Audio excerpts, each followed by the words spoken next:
Obviously, the libs of TikTok. What a credible source. But this is a video, and let's just let it rip. Apparently, Chicago is about to go up in flames like an active war zone.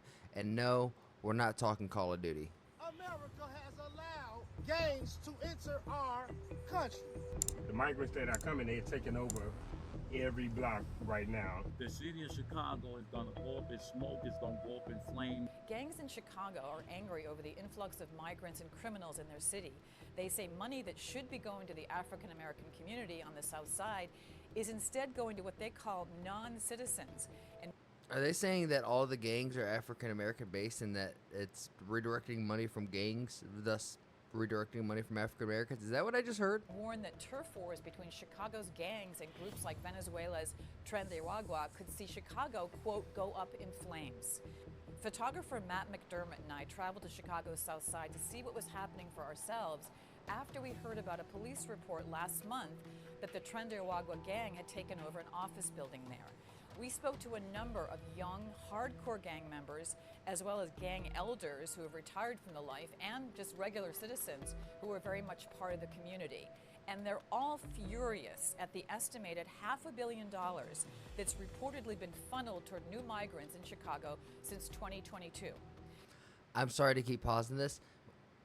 I know, immigration for some reason seems to be a polarizing issue, but I think we could all agree that spending $500,000 on immigration right now with the current economy and the state of things may not be the best course of action.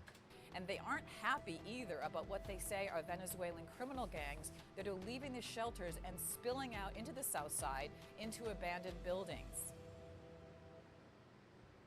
Well, we've kind of seen this in Colorado, have we not? With the, at least in the sense of abandoning buildings and everything else that's going on. If we could just keep it a stack of pancakes, right? And let me take you to IHOP for a second. Let me just feed you a fat stack of pancakes. The way gangs are handled here and the way gangs are handled in South America, there's just two different levels of beasts. Are gang violence here horrific? Absolutely, yes. But the lawlessness and the anarchy that goes on in some of these other countries, and I know you just don't want to believe it because it seems barbaric, but it is true, to where they will set up entire houses just inflamed. They will take somebody who they don't like. I know everyone has seen the video of the pedo who was burned alive. It was up on my Twitter over the weekend. I know you guys have seen it too.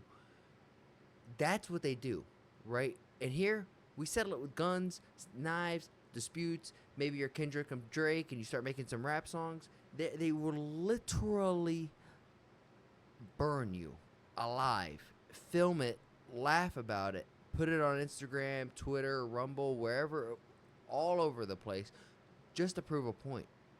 And that's the people that we are allowing in droves into America. Do I believe immigration should be a thing? Of course. My last name's Rodriguez. I would be the biggest hypocrite alive. But I love America because I love America, right? And my last name's Rodriguez. But legal immigration is dope, right? And there's been some weird wordplay. And so I think it was Charlie Kirk, probably Charlie Kirk. He's smart enough to point this out. But having immigrants here, the way that they've done it, they've granted non-legal immigrants here amnesty. So they are here legally. They are here legally because they've been granted amnesty.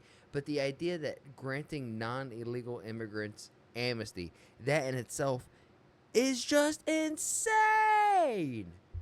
At least to me. I mean, am I living in Twilight Zone? Like, I was born in 1994, right? Just to give you my age. I'm 30 years old.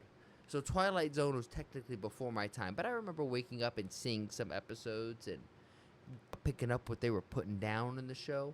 But holy shit, for all my old heads out there or who are picking up what I'm putting down, because I know if you're 18 to 20, probably not picking up what I'm putting down, not yet.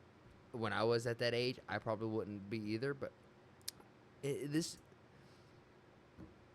presidency truly does feel, sorry I'm all over the place, but this presidency election cycle feels actually like it's going to hold a lot more weight than it has in prior elections, especially with really the direction, not just in the next 4 years, but I'm thinking in the next 8, 12, maybe even 16 years, to where if you take a large cruise ship, right, and you just change the direction just a degree or two over the long course of run, America could look, I think, in both directions. Even if Trump gets in, I think he's going to go 1 or 2 degrees one way. Kamala's going to go 1 to 2 degrees the other way.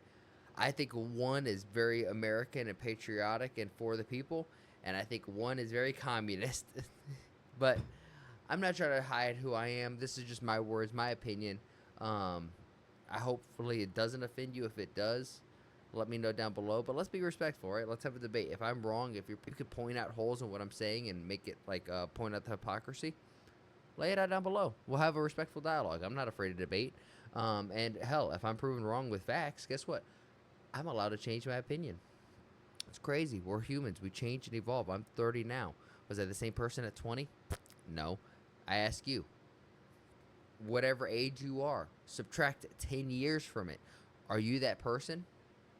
If you're young, 16, at 6, you got the same ambitions? You got the same goals? You got the same morals? You got that same drive? I don't know. But for some of my unks out there, my old heads, let me know what you guys think. Once more, keep it a stack of pancakes. Keep it respectful. Peace, love, positivity. I'll see you guys tomorrow. Peace.